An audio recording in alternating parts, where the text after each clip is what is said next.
Good day. I am Police Executive Master Sergeant Abulcair Bangcola, no? Member ng PSMPFI, isa sa mga original. Kasi 1998, nag-open ng PSMPFI, nag-member na kami. So, isa sa mga original. And by the way, I'm also the first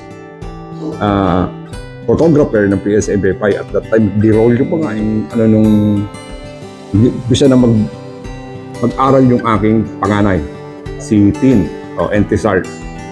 Ngayon ay patrolbuhan na. So, ang sweldo ng pulis doon kasi hindi ganun kalakihan. So, yun yung nagsimula ako. So, siyempre tayo, magulang, at as possible, maibigay natin yung the best education sa isang bata o sa anak natin. So, with my loan sa PSMP5, na-survive ko yung pag-aaral ng aking panganay na si Tin. Imagine mula elementary hanggang sa nag-college yung bata, same. Kaya nga pwede ko sabihin na yung anak ko na si Tin ay anak ng PSMP5. So hanggang sa nakapagtapos siya and natapos niya yung kanyang tourism, dumating yung time na, Daddy, magpulis kaya ako. So sabi ko, anak, nasa sa'yo yan.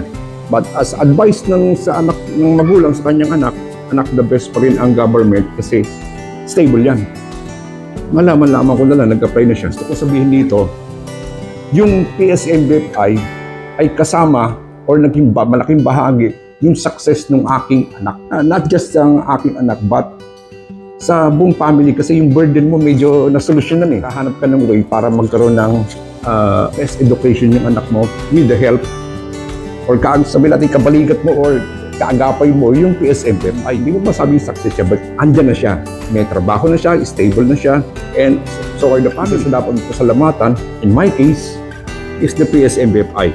Thank you very much sa inyo. So again, with that, tingnan nyo lang yung partnership ng PNP, or in my case, I speak for myself na ito yung naging bahagi or naging way ko para mapagtapos ko yung aking anak. Hindi pa ako nagre-retire, pero nakapagtapos ko na at naipasok ko na rin siya sa PNP o nakapasok na sa PNP. So sabihin natin, masaya ka nang magre-retire o lalabas ng PNP. Mag-retire man ako, may pumalit na sa akin. Na, member na rin ng PSMPFI.